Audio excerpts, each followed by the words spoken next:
라타로 TV는 비전적 천수를 기본서로 해서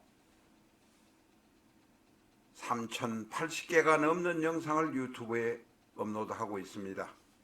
제대로 사주를 배우시고 싶은 분, 책 한 권으로 전문가를 지향하시고 싶으신 분들이 선택하는 명리서 비전적 천수, 교보문고 인터넷 서점에서 주문해 주시기 바랍니다. 매장에는 재고가 없을 수도 있습니다.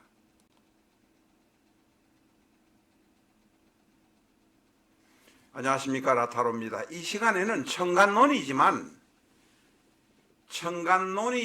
우리가 이제 사주책, 특히 사주정설 같은데 뭐 다른데 보면 유정, 무정이라고 나옵니다. 유정은 그래도 작용이 괜찮게 좋은 작용이 되는 것, 무정은 나쁜 작용이 되는 것, 이런 식으로 분류를 해 놓았습니다. 그런데 오늘은 제3의 각도에서 한번 보겠습니다. 이 충형을 떠나주시기 바랍니다. 지금 여기에서도 갑경충도 있고 얼신충도 있습니다만, 위에는 갑경충, 밑에는 얼신충이 있습니다만, 그 조우론적인 개념하고 물상론적인 개념을 섞어서 다른 각도로 한번 보겠습니다. 내 의견하고 안 맞을 수 있습니다. 그러나 내가 사주를 보는 능력을 키우는 데는 굉장히 큰 도움이 된다, 이렇게 말씀드릴 수 있습니다. 자, 우선 갑경충 제일 1번입니다. 갑경충이 있습니다. 갑경충이라고 죄송합니다. 제가 저 충에 관한 이야기는 하지 말라고 해놓고 제가 말씀드렸네. 경금이 갑목을 극하는 모습, 경금이 갑목을 극할 때의 모습입니다. 그러나 갑목은 너무나 크고 경금이 상대적으로 이빨 빠진 것 같으면 이렇게 극하지도 못하겠지만, 일단 경금이 갑목을 극한다고 보면 이것은 유정하다고 말할 수 있습니다. 왜냐하면 큰 나무가 이렇게 자라는 것은 물론 밀림에서 놔두면 그냥 자라겠지만 대부분의 경우는 벌채를 해서 효용성 있게 용도에 맡겨 쓰여져야 한다는 것입니다. 물상론에다가 사람의 어떤 이치 같은 것을 지금 넣어서 말씀드리고 있습니다.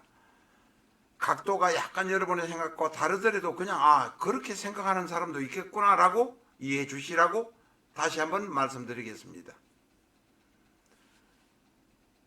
도끼든 톱이든 큰 거를 가지고 큰 나무를 벌채를 해서 목재로 쓰게 되니 때가 맞으면, 때란 것은 이 경우에 따라서 난강망에서 나오는 조우를 이야기 있을 수도 있습니다. 또 그 난강망의 이야기를 하지 않더라도 사주 원국에서의 구성에서 그럴 필요가 있을 때도 그럴 수 있습니다. 어쨌든 간에 경금이 갑목을 극하는 것은 유정하다, 필요한 경우가 많다, 이렇게 말할 수 있습니다. 필요한 경우도 없이 그냥 자르는 경우는 잘 없으니까요. 두 번째로 무토가 정화를 옆에 있는 경우 유정하다고 말합니다. 왜냐하면 무토는 화로요, 난로요, 그릇입니다. 정화는 불입니다. 장작으로 타는 불이든 자그마한 촛불이든 불입니다. 그 불을 담는 것이 무토이니까 유정하다, 이렇게 말할 수 있습니다. 그 다음에 이제 무정한 것은 그 전에 사주정설이나 다른 데서 다른 어떤 어디에서 나왔던 무정, 유정의 개념하고는 조금 떠나주시기 바랍니다. 삼명통일 같은 데서도 나오긴 합니다만 일단 떠나주시기 바랍니다. 을 옆에 을이 있는 경우, 쉽게 말하면 꽃밭에 꽃이 아주 많습니다. 안 그러면 골프장에 있던 뭐 어디 덜에 잡초가 무수하게 널려 있습니다. 널려 있든 말든 간에 얼목 옆에 얼목이 있으면 꽃이든 잡초든 풀이든 간에 있으면 나하고 관계가 없습니다. 무정하게 냉정하게 자른다는 의미가 아니고 관계가 별로 없다. 도움이 되지 않는다. 필요 없다. 이런 말이 되겠습니다. 병화 옆에 병화가 있는 경우를 보면 태양이 천간에 하늘에 둘 떠 있다는 것은 그 대기권이나 이런 어떤 현상 때문에 두 개가 떠 있는 것이 실제 대기권 밖에 있는 것은 하나입니다. 그러나 사람이 볼 때는 그 무지개라든지 중간에 뭐 비 오는 대기권이든 중간 성천권에서 비가 오는지 뭐 그런 것 때문에 두 개가 있는 것처럼 보입니다. 그러나 우리 사람에게는 병화는 태양은 두 개가 전혀 필요가 없습니다. 사람에게는 태양은 하나만 있으면 됩니다.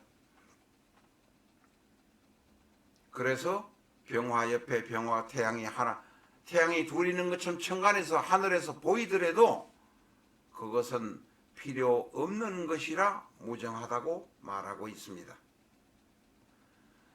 다음 이번엔 비정이 해당되는 게 셋이 있는데 이 비정의 경우는 무정한 것으로 이렇게 쳤습니다. 옛날에는. 그런데 학인들이 공부를 하다 보니까 유정, 무정, 유정은 정이 있고 관계가 밀접하다. 무정은 밀접하지 않고 전혀 관계가 없다. 이렇게 나누고 비정은 만나면 안 되는 사이. 내중에 비극적인 일이 일어날 관계. 이런 것을 따로 구분해서 비정이라고 하는 학인들이 있습니다. 그래서 비정인 경우를 한번 보겠습니다. 임수가 있는데 개수가 행운으로 온다든지 채신이 임수인데 용신이 이것은 투파적인 설명입니다. 일반 우리 명리의 설명하고는 조금 다를 수 있어도 그냥 들으세요.